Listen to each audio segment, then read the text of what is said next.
तो दोस्तों 21 तारीख को आपको फिजिक्स का बोर्ड का एग्जाम है। आप लोग में से बहुत मेहनत से प्रिपेयर कर रहे हैं। बहुत लोग अभी भी कंफ्यूज हैं कि क्या करें, और बहुत लोग अभी तो तैयारी अभी तक शुरू नहीं किए हैं। तो हर तरह के बच्चों के लिए, हर तरह के दोस्तों के लिए वीडियो इंपॉर्टेंट है। जो अपने तैयारी को अंतिम रूप देख रहे हैं वो भी एक बार इस वीडियो को जरूर देखें, अपना 40 मिनट 45 मिनट का समय निकालकर। जो लोग तैयारी में अभी भी उलझे हुए हैं वो भी इस वीडियो को देखें, ताकि आपका जो तैयारी वो प्रॉपरली चैनलाइज्ड हो पाए। और जो लोग तो अभी तैयारी शुरू भी नहीं किए हैं उनके लिए तो ये ब्रह्मास्त्र होगा। ये आपके लिए बहुत ही इंपॉर्टेंट होगा कि आप अगर इन टॉपिक्स को भी कर लेते हैं तो आप एटलीस्ट पास मार्क्स तो जरूर स्कोर कर लेंगे। तो चलिए ज्यादा इधर उधर की बात करके टाइम वेस्ट नहीं करते हुए डायरेक्ट वीडियो को स्टार्ट करते हैं। क्लास 12 फिजिक्स के लिए ये बहुत ही इंपॉर्टेंट टॉपिक्स है, इंपॉर्टेंट कॉन्सेप्ट्स है, इंपॉर्टेंट क्वेश्चंस हम डिस्कस करेंगे। तो हमारे वीडियो को लास्ट तक जरूर देखिए। वीडियो थोड़ा लंबा होगा तो थोड़ा पेशेंस रखना है। वन शॉट करने के चक्कर में अपना मार्क्स को शॉर्ट नहीं कर लेना है। इसीलिए कॉन्सेप्ट्स को समझते हुए कॉपी पेन लेके बैठिए और उसमें नोट कीजिए और तैयारी ठीक से अपना तैयारी को मजबूत कीजिए। चलिए क्लास को स्टार्ट करते हैं।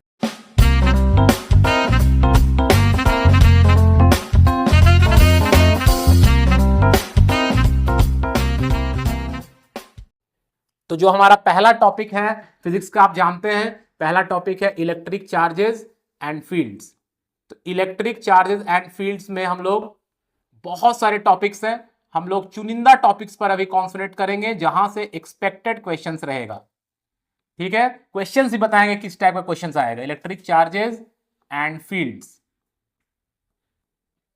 ठीक है। तो इलेक्ट्रिक चार्ज एंड फील्ड को स्टार्ट करते हैं सबसे पहले। तो इलेक्ट्रिक चार्ज एंड फील्ड्स में जो पहला टॉपिक जो लगता है कि इसमें से क्वेश्चन आएगा दैट इज इंडक्शन। इंडक्शन आप लोग पढ़े हैं, थोड़ा सा इसको याद कीजिए। इंडक्शन में क्या होता है कि एक ऑब्जेक्ट जो कि न्यूट्रल है, ठीक है, ये एक न्यूट्रल ऑब्जेक्ट है। इस न्यूट्रल ऑब्जेक्ट को हमें चार्ज करना है तो हम लोग एक रॉड लाते हैं, उसको टच नहीं करते हैं, सामने रखते हैं। मान लीजिए एक पॉजिटिव रॉड लाए इसके सामने, तो क्या होगा, सारे नेगेटिव चार्जेस यहां पर असेंबल हो जाते हैं और यहां पर पॉजिटिव चार्ज असेंबल हो जाते हैं, करेक्ट। लेकिन क्या ये न्यूट्रल ऑब्जेक्ट चार्ज हो गया? बिल्कुल नहीं। लेकिन क्या यहां पर क्या इनके बीच में अट्रैक्शन होगा? बिल्कुल अट्रैक्शन होगा, इसमें कोई डाउट नहीं है। इसीलिए कहा जाता है कि चार्ज ऑब्जेक्ट एक न्यूट्रल ऑब्जेक्ट को भी अट्रैक्ट कर सकता है। लेकिन ये ऑब्जेक्ट अभी चार्ज नहीं हुआ क्योंकि इसमें पॉजिटिव और नेगेटिव चार्जेस का बस रीडिस्ट्रीब्यूशन हो गया, अरेंजमेंट चेंज हो गया। तो फिर ये चार्ज कैसे होता है? तो ये इसको ग्राउंड करते हैं तो ये चार्ज होता है, इसका पॉजिटिव चार्ज खत्म हो जाएगा, इसमें सिर्फ नेगेटिव चार्जेस बच जाएंगे। क्लियर? ये है इंडक्शन का कॉन्सेप्ट। अब इससे क्वेश्चन कैसा आता है? एक क्वेश्चन, इंपॉर्टेंट क्वेश्चन इसमें क्या है, आपके पास दो न्यूट्रल ऑब्जेक्ट्स रहेंगे, इस तरह से दो न्यूट्रल ऑब्जेक्ट्स रहेंगे। आपके पास एक रॉड रहेगा, चार्ज मान लेते पॉजिटिव चार्ज है, नेगेटिव भी रह सकता है, कॉन्सेप्ट सेम रहेगा। ये एक ऑब्जेक्ट है ए, ये एक ऑब्जेक्ट है बी। अब पूछा जा रहा है कि जब इस रॉड को हटा देंगे तो दोनों ऑब्जेक्ट्स पर क्या चार्ज रहेगा। अभी रॉड यहां पर है तो यहां पर क्या रहेगा, यहां पर माइनस, यहां पर क्या चार्ज रहेगा, यहां माइनस आएगा, और यहां क्या रहेगा, यहां पर प्लस। अब यहां दोनों कनेक्टेड है तो यहां पर इंडक्शन नहीं होगा, यहां कंडक्शन होगा, तो यहां कंडक्शन से सेम चार्ज चला जाएगा प्लस। तो जब इस रॉड को हटा देंगे तो हमारा कंडीशन क्या हो जाएगा, ए जो है स्फीयर, इसके पास नेगेटिव चार्ज बचेगा और इसके पास पॉजिटिव चार्ज चला जाएगा। सिंपल कॉन्सेप्ट है। यहां पर इंडक्शन हुआ लेकिन यहां कंडक्शन हो रहा है क्योंकि यहां सटा हुआ है, यहां टच किया हुआ है, करेक्ट। तो इंडक्शन के कॉन्सेप्ट को आप ध्यान से देखेंगे, ठीक है। चलिए उसके बाद जो टॉपिक पर ध्यान देना है वो टॉपिक है acceleration of charge in a uniform electric field. Acceleration of charge in uniform electric field, ठीक है, यूनिफॉर्म इलेक्ट्रिक फील्ड। तो ये जो कॉन्सेप्ट है इस कॉन्सेप्ट को थोड़ा ध्यान देना है। हम लोग जानते हैं कि कोई भी चार्ज अगर इलेक्ट्रिक फील्ड में है तो उस पर जो फोर्स लगता है दैट इज Q इंटू ई, ई हो गया इलेक्ट्रिक फील्ड का मैग्नीट्यूड, एफ हो गया उस पर जो फोर्स लग रहा है, क्यू हो गया चार्ज। और हम लोग जानते हैं कि एफ इज इक्वल टू क्या होता है, M A. So M A is equal to क्या हो जाएगा, क्यू ई। सो एक्सेलरेशन कितना आ जाएगा, a equal to q into E by m. Correct. तो ये हो जाएगा acceleration of any charge particle moving in a uniform electric field. इस इलेक्ट्रिक फील्ड में अगर कोई चार्ज पार्टिकल मूव कर रहा है तो उसका एक्सेलरेशन का फॉर्मूला हो जाएगा q into E by m. अब मान लीजिए आपको दिया गया है कि इसका डिस्प्लेसमेंट हो रहा है, टाइम, ये सब कैलकुलेट करना है। तो हम लोग जानते हैं कि x इज इक्वल टू क्या होता है, UT plus half eighty square होता है। वो रेस्ट से स्टार्ट करेगा, तो रेस्ट से स्टार्ट करेगा तो इनिशियल वेलोसिटी 0 हो जाएगा। सो हमारे पास बचेगा x is equal to half a t square. X is equal to क्या बचेगा, हाफ ए टी स्क्वायर। तो x इज इक्वल टू हो जाएगा हाफ ए की जगह हम लोग क्या पुट कर सकते हैं, q E by m into t square. तो इस कॉन्सेप्ट को आपको याद रखना है। इस कॉन्सेप्ट, इस फॉर्मूलाज पर भी आपके पास क्वेश्चन रहते हैं, रहेंगे। आप एक चीज ध्यान दीजिएगा कि यहां पर क्यू क्या है, चार्ज, एम क्या है, मास। इसका मतलब ये जो एक्सेलरेशन है वो भी क्यू बाय एम, मतलब चार्ज टू मास के रेशियो पे डिपेंड कर रहा है। इसको बोला जाता है स्पेसिफिक चार्ज। क्या बोला जाता है, इसको हम लोग स्पेसिफिक चार्ज भी कह सकते हैं या चार्ज टू मास रेशियो कहा जाता है। और यहां जो डिस्प्लेसमेंट हो रहा है, डिस्प्लेसमेंट चाहे एक्स एक्सिस पे हो, चाहे वो डिस्प्लेसमेंट वर्टिकली वाई एक्सिस पर हो, डिस्प्लेसमेंट जो हो रहा है वो किस पे डिपेंड कर रहा है, वो भी डिपेंड कर रहा है, डिस्प्लेसमेंट भी डिपेंड कर रहा है किस पे, चार्ज टू मास रेशियो पर। एक बहुत इंपॉर्टेंट कॉन्सेप्ट, इस पर क्वेश्चन रहता है। इस कॉन्सेप्ट पर क्वेश्चन आपके सैंपल पेपर्स में भी होगा, उसको सॉल्व कीजिए। बेसिक कॉन्सेप्ट यही रहेगा। चलिए आगे बढ़ा जाए। नेक्स्ट जो है वो है properties of electric field lines. Properties of electric field lines सभी क्वेश्चंस रहते हैं, ठीक है। मैंने ये पेज में मोटा मोटा सारा जो टॉपिक्स है उसको छांट के लिख लिया है आपके लिए। तो उसी टॉपिक्स पर और उस टॉपिक से कैसा क्वेश्चन, किस कॉन्सेप्ट पे क्वेश्चन आएगा, ये मैं इस वीडियो में आपको बता रहा हूं, इसलिए वीडियो को ध्यान से देखते रहिए। नेक्स्ट टॉपिक जो आता है वो है properties of electric field lines. Properties of electric field line, इससे भी क्वेश्चन रहता है। Properties of electric field lines. अब देखिए properties of electric field line से एक क्वेश्चन मैं आपको बताता हूं। जैसे फॉर एग्जांपल आपके पास इस तरह से एक इलेक्ट्रिक फील्ड लाइंस रिप्रेजेंट करके दिखा दिया जाएगा फिगर में। इसमें फिगर बेस्ड क्वेश्चंस आने का चांस ज्यादा है, ठीक है। फिर ऐसे रहेगा और फिर रहेगा ऐसे, ठीक है। और आपसे पूछा जाएगा, यहां पे 3 पॉइंट्स है, एक पॉइंट है ए, एक पॉइंट है बी और एक पॉइंट है सी। अब बताया, पूछा जाएगा कि इलेक्ट्रिक फील्ड का मैग्नीट्यूड का ऑर्डर क्या हो, कहां इलेक्ट्रिक फील्ड ज्यादा होगा, कहां कम होगा। तो यहां पर कौन सा प्रॉपर्टी यूज होगा, प्रॉपर्टी ये यूज होगा, कॉन्सेप्ट ये यूज होगा कि रिलेटिव क्लोजनेस, रिलेटिव क्लोजनेस है ना, of electric field lines gives its strength. Simple भाषा में, जितना लाइंस क्लोज रहेगा इलेक्ट्रिक फील्ड का स्ट्रेंथ उतना ज्यादा होगा। तो देखिए यहां पर गैप ज्यादा है लाइंस के बीच में, यहां गैप कम है और यहां भी गैप कम है। ए पर लाइंस के बीच में जितना गैप है और सी पे लाइंस के बीच में जितना गैप है सेम है, और बी पर गैप जो है वो ज्यादा है। इसका मतलब इलेक्ट्रिक फील्ड का स्ट्रेंथ है वो ए पर और सी पर क्या होगा, सेम होगा, और वो बी पर जो इलेक्ट्रिक फील्ड का स्ट्रेंथ है उससे ज्यादा होगा। तो ये कॉन्सेप्ट आपको ध्यान में रखना है कि लाइंस जितने क्लोज रहेंगे स्ट्रेंथ उतना ज्यादा होगा। तो ये कॉन्सेप्ट रहा, और इस कॉन्सेप्ट पर ये है क्वेश्चन, ठीक है। नेक्स्ट, जैसे आपको ऐसा भी क्वेश्चन आ सकता है कि आपको 2 चार्ज दे दिया जाएगा, ठीक है। एक चार्ज दे दिया गया Q1 चार्ज और से लाइंस बना दिया जाएगा। इस तरह से लाइंस बना हुआ रहेगा, ठीक है, ऐसे लाइंस बना हुआ रहेगा, ठीक है। एक चार्ज दे दिया जाएगा Q2,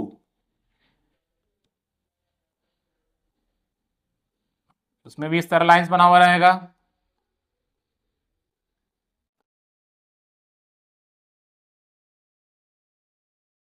आपको बोला जाएगा कि E1 बाई E2 का रेशियो निकालिए, इलेक्ट्रिक फील्ड स्ट्रेंथ का रेशियो निकालना है, ठीक है। तो सिंपल कॉन्सेप्ट है कि जिस चार्ज का मैग्नीट्यूड ज्यादा होगा उसमें से लाइंस ज्यादा निकलेगा, और lines is proportional to the magnitude of charge. तो जैसे यहां पर कितने लाइंस निकल रहे हैं, 5, तो इसका मोटा मोटी हम 5 मान सकते हैं स्ट्रेंथ। यहां 1 2 3 4 5 6 7 8, तो 8, तो रेशियो कितना हो जाएगा 5/8, और इसको लिख सकते हैं 5:8 लिख सकते हैं। दोनों में से लाइंस निकल रहा है तो ये भी एक पॉजिटिव चार्ज है, ये क्या है, लाइंस निकल रहा है, इमर्ज आउट हो रहा है, तो पॉजिटिव चार्ज है, और ये भी पॉजिटिव चार्ज है। अगर लाइंस अंदर की तरफ रहता तो नेगेटिव चार्ज होता, बट मैग्नीट्यूड का जो रेशियो रहता वो कैसा रहता, सेम रहता। तो ये कॉन्सेप्ट को आपको ध्यान में रखना है, ठीक है। नेक्स्ट टॉपिक जिस पर क्वेश्चन आ सकता है वो है electric flux and Gauss law, electric flux and Gauss law. Next topic हो जा रहा है आपका electric flux and Gauss law, electric flux and Gauss law. तो इसमें आप जानते हैं कि फॉर्मूला क्या है, phi that is electric flux can be expressed as surface integral of electric field lines, that is E dot ds, and this is also equals to Q in by epsilon naught, जहां Q in क्या denote कर रहा है, Q in denote कर रहा है net charge present inside the close surface, present inside closed surface, ठीक है। ये हो गया आपका Q इन का मतलब। तो यहां से क्वेश्चन क्या आ सकता है, जैसे क्वेश्चन हम दे रहे हैं आपको, एक क्वेश्चन है कि एक स्फीयर है 0,0 पे उसका सेंटर है, ठीक है। तो ये हो गया वो स्फीयर, ये एक्स एक्सिस है, ठीक है। ये हो गया पहला स्फीयर जिसका सेंटर 0,0 पे है, और इसके अंदर एक चार्ज है मान लीजिए 2Q। एक और स्फीयर है जिसका रेडियस है 3a, मतलब 3a,0 हो जाएगा, सेंटर सेम है, सेंटर सेम है। तो ये हो गया दूसरा स्फीयर। पूछ रहा है find the electric flux through a sphere having radius 2a, मतलब एक स्फीयर है जिसका रेडियस 2a होगा, इस स्फीयर के थ्रू इलेक्ट्रिक फ्लक्स कितना होगा ये आपको कैलकुलेट करना है, मतलब ये वाला हो जाएगा 2a,0।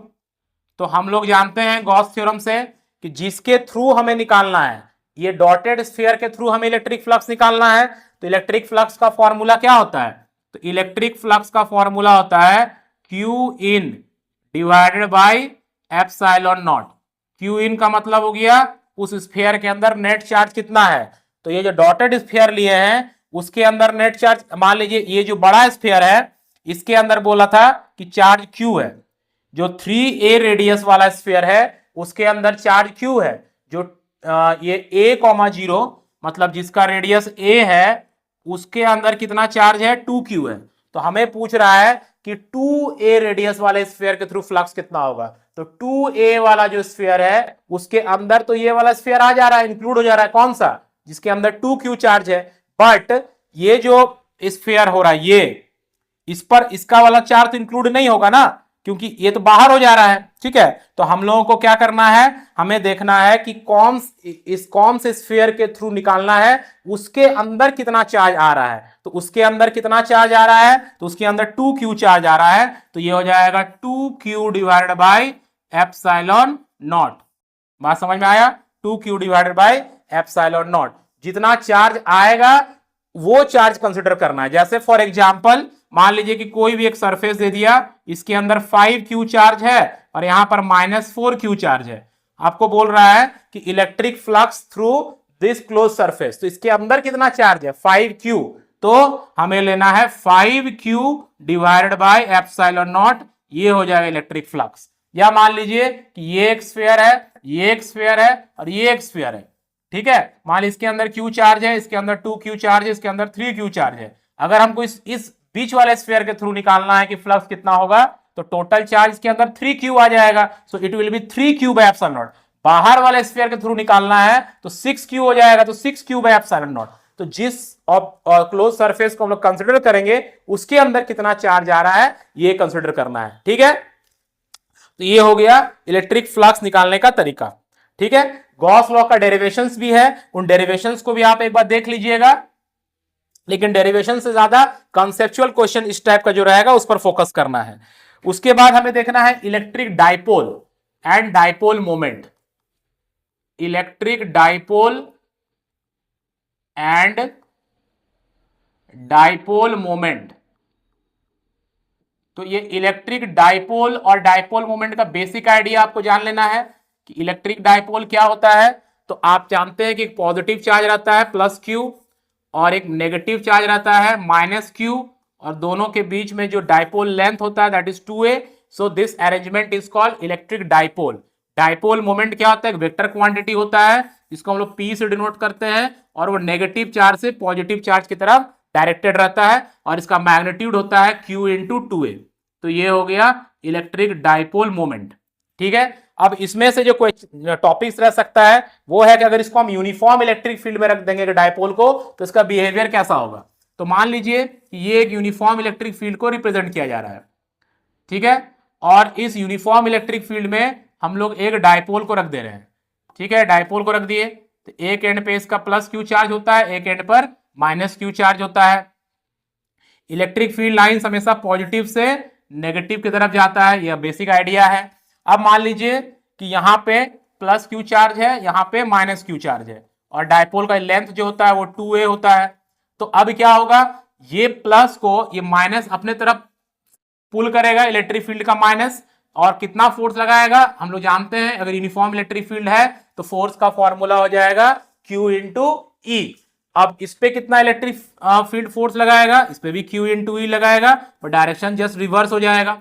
तो अगर यहां पर नेट फोर्स निकालने के लिए कहा जाए तो नेट फोर्स कितना हो जाएगा, तो नेट फोर्स हो जाएगा 0। नेट फोर्स कितना हो जाएगा, नेट फोर्स हो जाएगा 0, बिकॉज QE और QE दोनों का मैग्नीट्यूड सेम है, डायरेक्शन एग्जैक्ट ऑपोजिट है, तो नेट फोर्स 0 हो जाएगा। लेकिन इसमें नेट टॉर्क लगेगा, तो नेट टॉर्क कितना हो जाएगा, तो नेट टॉर्क या मोमेंट ऑफ फोर्स कितना हो जाता है, दैट इज आइदर फोर्स, दोनों में से कोई फोर्स ले सकते हैं। यहां पर कपल फॉर्म हो रहा है क्योंकि इक्वल एंड ऑपोजिट फोर्सेस है, दो फोर्स इक्वल है और डायरेक्शन ऑपोजिट है। सो नेट टॉर्क या नेट मोमेंट ऑफ फोर्स या नेट कपल का जो मोमेंट निकालेंगे वो आएगा either force into perpendicular distance between them. तो दोनों के बीच में एक परपेंडिकुलर ड्रॉ कर दिया जाएगा, है ना। अब ये जो एंगल है ये थीटा होगा, तो ये एंगल भी थीटा हो जाएगा। एंगल किसके बीच में हो रहा है, एंगल हो रहा है dipole moment, electric dipole moment और इलेक्ट्रिक फील्ड के बीच में। ये थीटा जो है वो किसके बीच का एंगल है, ये थीटा हो जा रहा है एंगल बिटवीन किसके बीच में, P वेक्टर मतलब electric dipole moment vector and E vector मतलब इलेक्ट्रिक फील्ड वेक्टर, इनके बीच का एंगल है थीटा, ठीक है। तो यहां पे परपेंडिकुलर डिस्टेंस कितना आ जाएगा, 2a sin थीटा आ जाएगा, कितना आ जाएगा 2a sin थीटा। सो ये हो जाएगा QE 2a sin थीटा, ठीक है। तो अब Q इंटू 2a को हम लोग P लिखते हैं, सो ये हो जाएगा PE sin theta. So net torque कितना आ गया, P sin थीटा। इसको वेक्टर फॉर्म में लिख सकते हैं, torque vector is equal to electric dipole moment vector P cross E vector. So PE sin theta, correct, PE sin theta, clear है। So net torque इस तरह से निकल जाएगा। उसके बाद इसमें अगर हम लोग नॉन यूनिफॉर्म इलेक्ट्रिक फील्ड में रख देते तो क्या होता, अगर इलेक्ट्रिक फील्ड नॉन यूनिफॉर्म रहता, ये तो यूनिफॉर्म था ना, यहां पे था यूनिफॉर्म, लेकिन अगर इलेक्ट्रिक फील्ड नॉन यूनिफॉर्म रहता दोस्तों तो क्या होता, तो नॉन यूनिफॉर्म का मतलब मान लीजिए ऐसा कुछ होगा, यहां पे लाइंस ज्यादा क्लोज है, फिर गैप ज्यादा हो जाएगा लाइंस के बीच में, ऐसा कुछ रहेगा। अब यहां पर अगर हम एक डाइपोल रखते हैं, यहां पर लेते हैं +q और यहां लेते हैं -q, ठीक है, तो क्या होगा, यहां पे जो फोर्स लगेगा, पॉजिटिव से नेगेटिव जाता है इलेक्ट्रिक फील्ड लाइंस, ठीक है, यहां पे जो फोर्स लगेगा वो हो जाएगा QE1, क्योंकि इलेक्ट्रिक फील्ड का मैग्नीट्यूड सेम नहीं रहेगा बिकॉज नॉन यूनिफॉर्म है, और यहां पे क्या हो जाएगा QE2। तो अब यहां पे क्या होगा देखना, यहां पर लाइंस क्लोज है तो यहां का जो फोर्स होगा उसका मैग्नीट्यूड भी ज्यादा रहेगा, तो ये डायपोल आगे बढ़ने लगेगा राइट की तरफ, रोटेशन नहीं होगा, और यहां पर नेट फोर्स जो है वो क्या होगा, नेट फोर्स जीरो नहीं होगा, तो यहां नेट फोर्स कितना आ जाएगा, नेट फोर्स आ जाएगा QE1 माइनस E2, ये हो जाएगा नेट फोर्स। तो यहां पर नेट फोर्स जीरो नहीं आएगा और यहां पर टॉर्क लगेगा, यहां पर ट्रांसलेटरी मोशन होने लगेगा, ठीक है, अगर नॉन यूनिफॉर्म रहा तो टॉर्क का फॉर्मूला निकल गया। यहां पर potential difference, electric potential energy जो होता है स्टोर्ड इन अ डायपोल, तो इलेक्ट्रिक पोटेंशियल एनर्जी का फॉर्मूला क्या होता है, U is equals to minus PE cos theta होता है, ठीक है। यहां से एक इंपॉर्टेंट क्वेश्चन आता है स्टेबल अनस्टेबल इक्विलिब्रियम का। स्टेबल का मतलब क्या होता है दोस्तों, स्टेबल इक्विलिब्रियम का मतलब क्या होता है, स्टेबल इक्विलिब्रियम का मतलब है कि जब एनर्जी, पोटेंशियल एनर्जी मिनिमम होना चाहिए, U जो है वो मिनिमम आना चाहिए, ठीक है, तो स्टेबल होगा। और अनस्टेबल का मतलब क्या है, अनस्टेबल का मतलब है, अनस्टेबल इक्विलिब्रियम का मतलब होता है कि पोटेंशियल एनर्जी जो है वो मैक्सिमम होना चाहिए,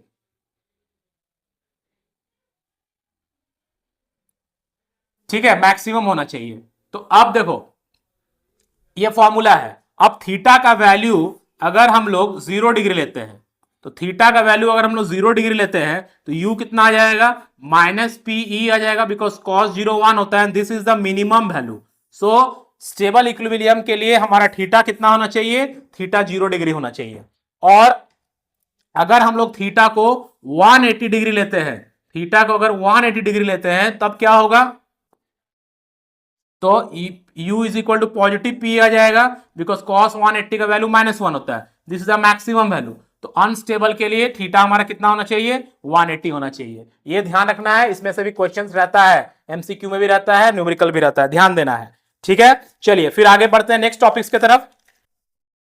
नेक्स्ट टॉपिक है relation between electric field and electric potential difference, मतलब E और V में क्या रिलेशन है, E और V में क्या रिलेशन है, बहुत इंपॉर्टेंट कॉन्सेप्ट है। E इज इक्वल्स टू होता है minus dV by dr, this is a very very important relation जिसमें से क्वेश्चन रहता है, E equals to minus dV by dr। जैसे आपको एक क्वेश्चन देगा, एक क्वेश्चन रहेगा कि मान लीजिए इस तरह से इलेक्ट्रिक फील्ड लाइंस बना दिया गया और यहां पे एक पॉइंट दे दिया गया x और यहां पर एक पॉइंट दे दिया गया y। अब पूछा जाएगा कि x का पोटेंशियल ज्यादा है या y का पोटेंशियल ज्यादा है, तो कैसे हम लोग बताएंगे, तो देखिए हमेशा याद रखिएगा कि E equals to minus dV by dr होता है, मतलब in the direction of electric field, in the direction of, in the direction of क्या, electric field, in the direction of electric field electric potential decrease करता है, electric potential decreases. तो in the direction of electric field electric potential decreases, मतलब electric field की दिशा में potential घटता है, मतलब यहां का पोटेंशियल Vx है, यहां का पोटेंशियल Vy है, तो Vx जो है वो Vy से बड़ा होगा, क्यों, क्योंकि इलेक्ट्रिक फील्ड के डायरेक्शन में इलेक्ट्रिक पोटेंशियल, इलेक्ट्रिक फील्ड के डायरेक्शन में इलेक्ट्रिक पोटेंशियल क्या होता है, घटता है। क्लियर, इस कॉन्सेप्ट को आपको ध्यान में रखना है। एक नेक्स्ट जो कॉन्सेप्ट आ रहा है वो है इक्विपोटेंशियल सरफेसेस। यहां का कॉन्सेप्ट वीडियोस आई होप कि आपको अच्छा लग रहा होगा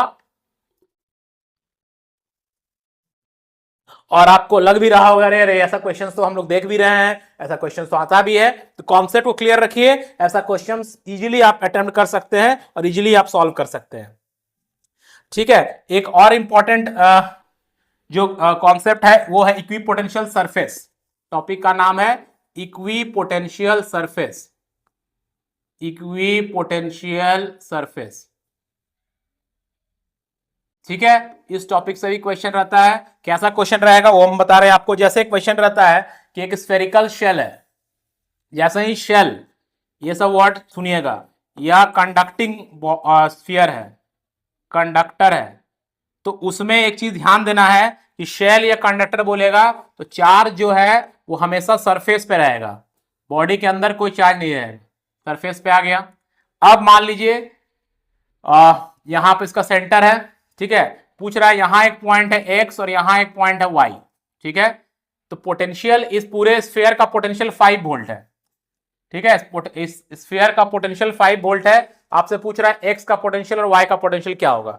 देखिए इसको कैसे सॉल्व करना है, इसके अंदर कोई चार्ज है नहीं है, चार्ज नहीं है तो इलेक्ट्रिक फील्ड कितना होगा, इलेक्ट्रिक फील्ड जीरो हो जाएगा, अंदर में इलेक्ट्रिक फील्ड जीरो हो जाएगा। अब इलेक्ट्रिक फील्ड जीरो है तो इसका मतलब minus dV by d r भी जीरो है, इसका मतलब भी हमारा कांस्टेंट हो गया। अगर किसी चीज का डेरिवेटिव जीरो होता है तो वो क्वांटिटी क्या होता है, वो क्वांटिटी कांस्टेंट हो जाता है, इसका मतलब v कांस्टेंट हो गया, इसका मतलब यहां का v हो चाहे यहां का v हो चाहे यहां का v हो सेम आएगा, तो यहां भी 5 वोल्ट होगा और यहां भी 5 वोल्ट होगा, तो ये इक्विपोटेंशियल सरफेस हो गया। इस टाइप का क्वेश्चन पे ध्यान देना है, ठीक है। इक्विपोटेंशियल सरफेस ड्रॉ करने का भी क्वेश्चन आता है, जैसे अगर हम लोग को बोला जाए कि हमारे पास एक इलेक्ट्रिक डाइपोल है, क्या है, तो इलेक्ट्रिक डाइपोल है, इस इलेक्ट्रिक डाइपोल का हमें इक्विपोटेंशियल सरफेस ड्रॉ करना है। इलेक्ट्रिक डाइपोल का क्या करना है, इक्विपोटेंशियल सरफेस। तो कैसे होगा, जैसे एक पॉजिटिव चार्ज है और एक नेगेटिव चार्ज है, डाइपोल इससे बनता है, तो सबसे पहले क्या करेंगे हम लोग, इसका किसी भी पॉइंट चार्ज का जो पोटेंशियल सरफेस होता है वो कंसंट्रिक स्फीयर्स होता है, इस तरह से कंसंट्रिक स्फीयर्स बना देंगे, ठीक है, इस तरह से कंसंट्रिक स्फीयर्स बना देंगे। और फिर क्या करेंगे हम लोग यहां से इस तरह से फील्ड लाइंस दिखा देंगे, पॉजिटिव से नेगेटिव लाइन जाता है तो ऐसे दिखा देंगे, पॉजिटिव से नेगेटिव, पॉजिटिव से नेगेटिव, पॉजिटिव से नेगेटिव, इस तरह से लाइन दिखा देंगे, पॉजिटिव से तरफ लाइन निकल रहा है ऐसे भी दिखा देंगे। तो इस तरह से इक्विपोटेंशियल सरफेस जो है वो रिप्रेजेंट हो जाएगा, ठीक है। अब मान लीजिए बोल दिया कि इक्विपोटेंशियल सरफेस बनाना है बट दो पॉजिटिव चार्जेस का या दो नेगेटिव चार्जेस का, तब मान लीजिए दो चार्ज या दोनों पॉजिटिव है, एक पॉजिटिव यहां है और एक पॉजिटिव यहां है, तब कैसे करेंगे, तब आपको ऐसे दिखाना है, कंसंट्रिक स्फीयर्स बनाना है और इसको एक इस तरह के इन्वलप में बना देना है ताकि दिखा जाए कि ये एक इन्वलप है, क्योंकि यहां पर धीरे धीरे रिपल्सन होने लगेगा ना स्फीयर्स के बीच में, बिकॉज दोनों पॉजिटिव है या दोनों नेगेटिव है। तो इस तरह से आपके पास ड्राइंग बनाने के लिए, मतलब पिक्चर बनाने के लिए किसका रिप्रेजेंटेशन कर रहे हैं, ये हम लोग रिप्रेजेंट कर रहे हैं इक्विपोटेंशियल सरफेस का। तो इक्विपोटेंशियल सरफेस ड्रॉ करने भी आता है, क्वेश्चन पूछा गया है बहुत बार, तो ये आपको ध्यान में रखना है, ठीक है, एनसीईआरटी बुक में भी ऐसा है, आप देख लीजिएगा, ठीक है। एक और इंपॉर्टेंट कॉन्सेप्ट आपको याद रखना है अबाउट इक्विपोटेंशियल सरफेस कि इलेक्ट्रिक फील्ड लाइंस जो होता है, electric field lines, electric field lines जो होता है वो परपेंडिकुलर होता है टू सरफेस, है ना, किसी भी इक्विपोटेंशियल सरफेस पर इलेक्ट्रिक फील्ड लाइन जो होता है वो हमेशा परपेंडिकुलर होता है, इस बात को आपको ध्यान रखना है, बिल्कुल बहुत इंपॉर्टेंट कॉन्सेप्ट है, ठीक है। तो मोटा मोटा ये हुआ आपका इलेक्ट्रिक पोटेंशियल और डाइपोल वगैरह के बारे में। उसके बाद एक टॉपिक आता है कैपेसिटर और कैपेसिटेंस के बारे में। तो कैपेसिटर में आपको पैरेलल प्लेट कैपेसिटर पर एकदम ध्यान देना है, उससे क्वेश्चन रहेगा ही रहेगा, पैरेलल प्लेट कैपेसिटर। तो पैरेलल प्लेट कैपेसिटर में क्या क्वेश्चन रह सकता है, तो पैरेलल प्लेट कैपेसिटर का आप जानते हैं कि कैपेसिटेंस का फॉर्मूला क्या होता है, C is equal to A epsilon naught by d. इस फॉर्मूला को ध्यान रखना है, इस फॉर्मूला पर क्वेश्चन रहता है कि किसी दो प्लेट के बीच का डिस्टेंस को बढ़ा दिए, एक एरिया को बढ़ा दिए, इस टाइप का क्वेश्चन रहेगा, इस टाइप के क्वेश्चन पर फोकस रखना है, ठीक है। एक होता है और इसमें इंपॉर्टेंट टॉपिक है insertion of dielectric, insertion of dielectric, मतलब कैपेसिटर के दो प्लेट्स के बीच में अगर हम लोग डाइलेक्ट्रिक इंसर्ट कर देंगे तब उस समय हमारा कैपेसिटेंस का फॉर्मूला क्या हो जाता है, C is equal to A epsilon naught divided by d minus t 1 minus 1 by के।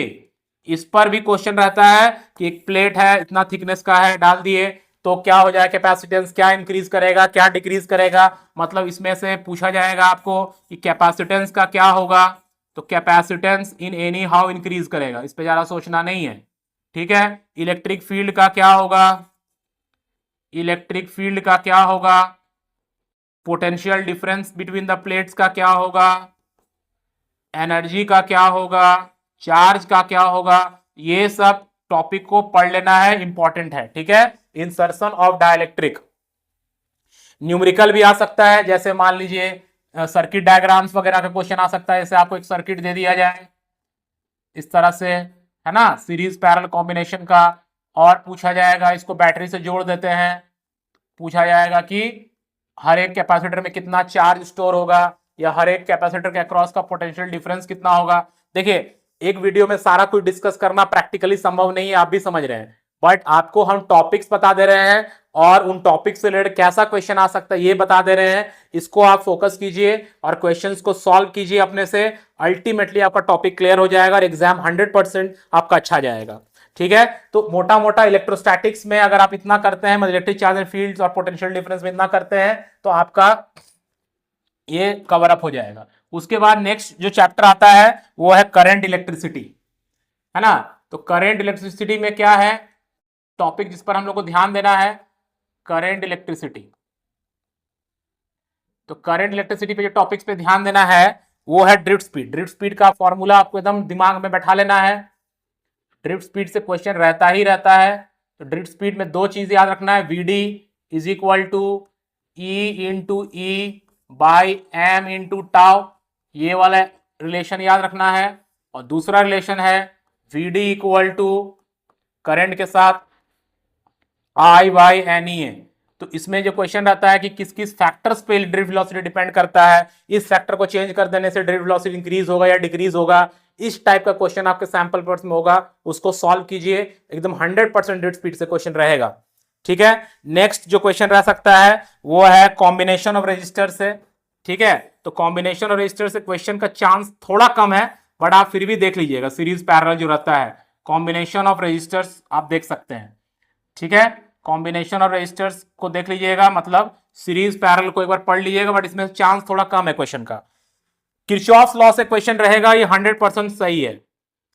किरचॉफ्स लॉ से क्वेश्चन रहेगा। किरचॉफ्स का दो लॉ है, दोनों को पढ़ेंगे आप लोग। किरचॉफ का दोनों लॉ क्या क्या कहते हैं, एक को कहते हैं केसीएल जो कि law of conservation of charge पे बेस्ड है, किरचॉफ करंट लॉ, और दूसरा है KVL that is Kirchhoff voltage law. जैसे क्वेश्चन यहां डिस्कस कर रहे हैं हम लोग, मान लीजिए आपको इस तरह का एक सर्किट दे दिया गया, यहां एक रेजिस्टेंस है, यहां एक बैटरी है, यहां फिर एक रेजिस्टेंस है, यहां फिर एक बैटरी है, और ये पॉइंट ए है और ये पॉइंट बी है, ठीक है। ये रेजिस्टेंस मान लीजिए है 3 ओम, ये है 1.5 वोल्ट, ये है 2 ओम और ये है 5 वोल्ट। हमें कहा जा रहा है कि फाइंड वीए माइनस वीवी, ये फाइंड आउट करना है। तो कैसे करेंगे, यहां से चलना शुरू करेंगे, वीए आगे बढ़े, नेगेटिव से पॉजिटिव बढ़ रहा है, जोड़ दो +5, रेजिस्टेंस यहां से करंट जा रहा है, यहां से करंट जा रहा है 1 एम्पियर का, ठीक है। यहां ड्रॉप होगा -2, नेगेटिव से पॉजिटिव फिर ऐड 1.5, रेजिस्टेंस फिर ड्रॉप 3, क्योंकि करंट को जब हम रेजिस्टेंस से मल्टीप्लाई करते हैं तो ड्रॉप निकलता है, 3 × 1 3 हो जाएगा, जो बचा वो हो जाएगा बी का पोटेंशियल, ठीक है। So it becomes VA 6.5 -5 equal to VB। तो ये आ जाएगा VA + 1.5 इक्वल टू VB। तो ये आ जाएगा VA - VB इक्वल्स टू -1.5। इसका मतलब है ए का पोटेंशियल कम है, बी का पोटेंशियल ज्यादा है। इस टाइप का क्वेश्चन पर भी ध्यान रखना है, ठीक है। एकदम पूछता है इस टाइप का क्वेश्चन। नेक्स्ट जो सर्किट वाला क्वेश्चन है उस पर एकदम फोकस रखना है। जैसे मान लीजिए आपको एक सर्किट दे दिया गया इस तरह से, इस पर किरचॉफ लॉ का अप्लाई करके कोई क्वांटिटी निकालने के लिए कहा जाएगा। जैसे क्वेश्चन देख रहे हैं यहाँ पे हम लोग, मान लीजिए ऐसा एक सर्किट दे दिया गया, ठीक है। ये है 20 ओम, ये है 30 ओम, ये है 20 वोल्ट, ये है 80 वोल्ट और ये है 20 ओम, ठीक है। अब इसमें सॉल्व कैसे करेंगे, हमको दो लूप लेना है, एक लूप ये एक लूप ये। इसमें एक ही बैटरी लगा हुआ है, इसके पॉजिटिव से करंट को निकालते कैसे फ्लो कर देंगे। मान लीजिए करंट है I1, यहाँ पर दो बैटरी है, बड़ा कौन है, ये बड़ा है, यहां से करंट निकाल देंगे ऐसे, ये हो जाएगा I2। अब इसमें से लिखेंगे तो पहला लूप, इसको लूप 1 अगर मानते हैं तो लूप 1 के लिए हमारा इक्वेशन क्या आएगा, लूप 1 के लिए इक्वेशन क्या होगा, देखिए यहां से चला 20 माइनस यहां ड्रॉप होगा 30 × I1, 30 × I1 फिर यहाँ ड्रॉप होगा -20 इंटू I1 इक्वल टू 0, एक इक्वेशन आया। इस लूप में आएंगे, सॉरी यहाँ पे थोड़ा ध्यान देना है, 1 मिनट यहाँ पे थोड़ा सा ध्यान देना है। 30 में 30 वाला जो रेजिस्टेंस है वहां थोड़ा गलती हुआ, 30 देखिए दोनों में आ रहा है, I1 I2 में भी। I1 करंट उसमें ऐसे जा रहा है और I2 करंट जो है वो ऐसे जा रहा है, ऑपोजिट जा रहा है।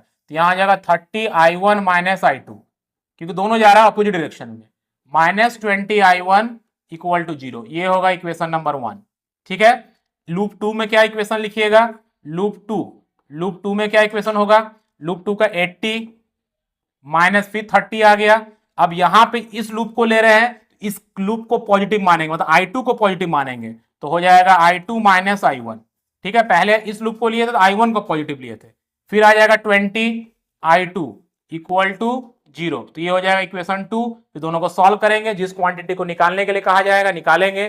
ठीक है, अगर पूछा है करंट थ्रू 30 तो क्या होगा, I1 I2 को वैल्यू निकल जाएगा। मान लीजिए जो बड़ा आया उससे छोटा को माइनस करेंगे, बिकॉज यहां से जो करंट जाएगा वो दोनों का डिफरेंस के बराबर आना चाहिए। अब जो बड़ा है उसी का वो, जैसे I1 बड़ा हुआ तो I1 माइनस I2 करेंगे, और अगर I2 बड़ा हुआ तो I2 माइनस I1 कर देंगे। तो ये हो गया आपका किरचॉफ्स लॉ का क्वेश्चन। ठीक है, नेक्स्ट जो इंपॉर्टेंट टॉपिक इसमें है वो है ईएमएफ,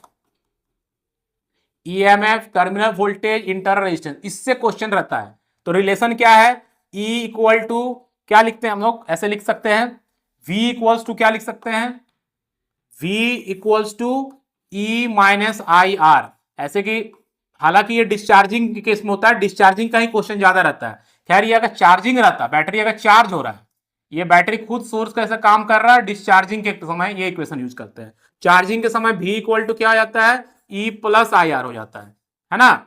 जहां पर स्मॉल r क्या रिप्रेजेंट कर रहा है, स्मॉल r रिप्रेजेंट कर रहा है इंटरनल रेजिस्टेंस को। ये चार्जिंग के समय हो गया। ठीक है, तो इस इक्वेशन पर क्वेश्चन रहता है, जैसे ग्राफ आपको बनाना दे देगा कि ईएमएफ और करंट का, ईएमएफ और करंट का ग्राफ बनाना है। ठीक है, तो ईएमएफ और करंट ग्राफ ऐसा रहेगा, बिकॉज ईएमएफ जो है वो एक कांस्टेंट चीज है गिवन सेल के लिए, किसी करंट पे डिपेंड नहीं करेगा। अगर यही बोले ईएमएफ और एक्सटर्नल रेजिस्टेंस का, मतलब एक्सटर्नल रेजिस्टेंस एक आर है और यहां पर ईएमएफ है ई, तो इसका अगर बनाना है बोले ग्राफ, ई भी ऐसे ही जाएगा। मतलब अगर आपके पास एक सेल है, उसका अपना एक इंटरनल रेजिस्टेंस है और बाहर से आप एक रेजिस्टेंस लगा दिए, दिस इज कैपिटल आर, ये पूरा एक बैटरी हो गया, इसमें ईएमएफ ई है और इंटरनल रेजिस्टेंस आर है, और इसमें से करंट फ्लो कर रहा है मान लीजिए आई।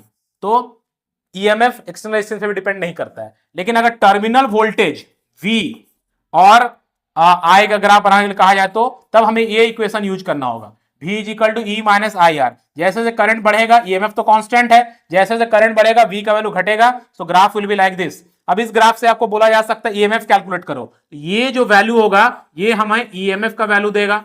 ठीक है, ये जो होगा ये हमें किसका वैल्यू देगा, ये हमें वैल्यू देगा, यहां पर V जीरो हो गया है, यहां पर V जीरो हो गया। हमारी इक्वेशन क्या है, V equals to E minus I R, इस पॉइंट पर V जीरो हो गया। इसका मतलब यहां से I इज इक्वल्स टू हम लिख सकते हैं E बाई आर, या R is equal to E by I, कोई भी निकाल सकते हैं, जो भी क्वांटिटी अननोन रहेगा। ऐसा ग्राफ ड्रॉ करने भी देगा या V और I का ग्राफ दे देगा, आपको कोई क्वांटिटी निकालने के लिए कहा जाएगा। अगर यही आपको बोल दिए कि V और एक्सटर्नल R का ग्राफ बनाना है तो क्या होगा, तो ये ग्राफ ऐसा जाएगा, this is the nature of the graph, और ये जो लाइन होगा ये ईएमएफ को रिप्रेजेंट करेगा। सो इस टाइप का क्वेश्चन आ सकता है। आपको इंटरनल रेजिस्टेंस निकालना है, तो इंटरनल रेजिस्टेंस कैसे निकालेंगे, R is equal to E by V minus 1 into R, this is the formula to find internal resistance. तो इस टाइप ये टॉपिक को आपको ध्यान से देखना है, ग्राफ और कुछ न्यूमेरिकल्स भी हो सकता है, बट ग्राफ पर ज्यादा फोकस करना है, ग्राफ इसमें से पूछा जाता है। मोटा मोटा इलेक्ट्रिक करंट में इतने टॉपिक्स पर अगर आप फोकस करते हैं तो इलेक्ट्रिक करंट को आप हैंडल कर लेंगे एग्जाम में। उसके बाद आता है मूविंग चार्जेस एंड मैग्नेटिज्म। ठीक है, तो मूविंग चार्जेस एंड मैग्नेटिज्म में ज्यादा कुछ दिमाग में लगाना ही नहीं है, उसमें सिर्फ मूविंग चार्ज एंड मैग्नेटिज्म में आपको लॉरेंज फोर्स पे ध्यान देना है, जो कि है B q v sine theta.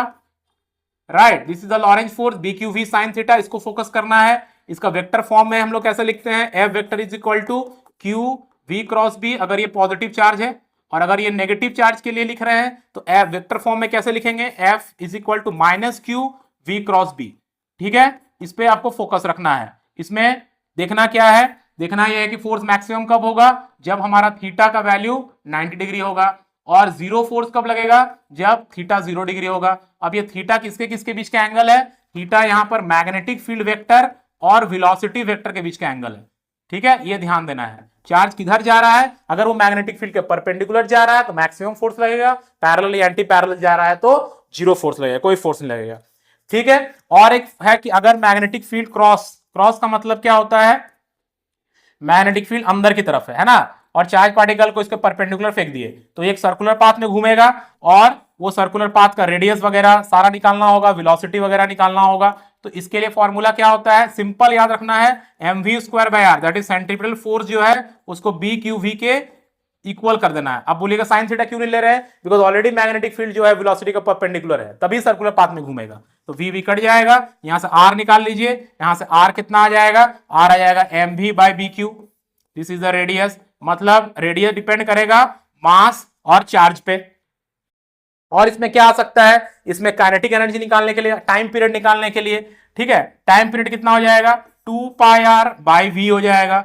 अब 2πr, r का वैल्यू यहां से पुट कर दिया जाएगा, तो r का वैल्यू कितना था, mv/bq, v नीचे था और bq, तो v कट जाएगा, तो आ जाएगा 2πm/bq, मतलब टाइम जो है वो वेलोसिटी पर ही डिपेंड नहीं कर रहा है। तो ये है आपका इस फॉर्मूला पर बेस, इस पर आपको ध्यान देना है। ठीक है, नेक्स्ट जो है वो है करंट कैरिंग कंडक्टर, जिसको जब मैग्नेटिक फील्ड में रखते हैं तब क्या होता है, तो किसी करंट कैरिंग कंडक्टर को जब मैग्नेटिक फील्ड में रखते हैं तो उस पर जो फोर्स लगता है वो एफ का मैग्नीट्यूड हो जाता है BIL sin थीटा। यहां पे जो थीटा है वो किसके किसके बीच का एंगल है, वो है angle between I and B। मतलब अगर करंट मैग्नेटिक फील्ड के पैरेलल जाएगा तो कोई भी फोर्स नहीं लगेगा, परपेंडिकुलर जाएगा तो मैक्सिमम फोर्स लगेगा। इसको वेक्टर फॉर्म में अगर हमें लिखना है तो वेक्टर फॉर्म में F vector is equal to क्या लिखते हैं, IL that is current element vector into B। ठीक है, अब यही अगर एक रेक्टेंगुलर कॉइल को हम मैग्नेटिक फील्ड में रखते हैं तो उस पर टॉर्क लगता है, और उस टॉर्क का फॉर्मूला फिर क्या हो जाता है, उसका मैग्नीट्यूड होता है BINA sin थीटा। ये होता है इलेक्ट्रिक मोटर का कॉन्सेप्ट, जिसमें अगर रेक्टेंगुलर कॉइल को हम लोग मैग्नेटिक फील्ड में रखेंगे तो उस पर इतना टॉर्क लगता है बिना साइन थीटा। ठीक है, तो इन टॉपिक्स को थोड़ा सा देख लेना है आपको। ये कन्वर्जन देख लेना है, कन्वर्जन किसका, कन्वर्जन ऑफ जी, मतलब गैल्वेनोमीटर कन्वर्जन ऑफ गैल्वेनोमीटर किसमें किसमें कन्वर्ट करते हैं, उसको दो में कन्वर्ट कर सकते हैं। एक होता है एम मीटर में और दूसरा होता है वोल्ट मीटर में। ठीक है, आपको ध्यान रखना है कि एम मीटर जो होता है वो एक लो रेजिस्टेंस डिवाइस होता है, लो रेजिस्टेंस होता है उसका, और वोल्ट मीटर जो होता है वो एक हाई रेजिस्टेंस होता है। ठीक है, हाई रेजिस्टेंस डिवाइस है, ये ध्यान रखना है। अब इसको कन्वर्ट कैसे करेंगे, तो आपके पास एक गैल्वेनोमीटर है, इस गैल्वेनोमीटर के साथ अगर एक शंट रेजिस्टेंस, शंट माने छोटा वैल्यू का रेजिस्टेंस को हम लोग पैरेलल में जोड़ते हैं तो ये जो पूरा सेटअप होता है ये हो जाता है एम मीटर। इसमें से न्यूमेरिकल आता है जिसमें ध्यान रखना है। ठीक है, एम मीटर, इसमें इक्वेशन क्या आएगा, देखिए दोनों पैरेलल में है, दोनों का वोल्टेज सेम आएगा। तो मान लीजिए यहां से करंट आ रहा था I, इधर करंट चला गया IG, इधर कितना करंट जाएगा, I माइनस IG जाएगा, तो दोनों पोटेंशियल डिफरेंस सेम होगा क्योंकि पैरेलल है। तो IG into G will be equal to I minus IG into RSH। तो यहां से हम लोग जो अननोन क्वांटिटी रहेगा उसको कैलकुलेट कर लेंगे, ये ध्यान रखना है। अब फिर एम मीटर को वोल्ट मीटर कैसे बनाएंगे, सॉरी गैल्वेनोमीटर को वोल्ट मीटर कैसे बनाएंगे, तो आपके पास गैल्वेनोमीटर है, इसके साथ सीरीज में एक हाई वैल्यू का रेजिस्टेंस जोड़ देना है, ये जो सेटअप होगा ये हो जाएगा आपका वोल्ट मीटर।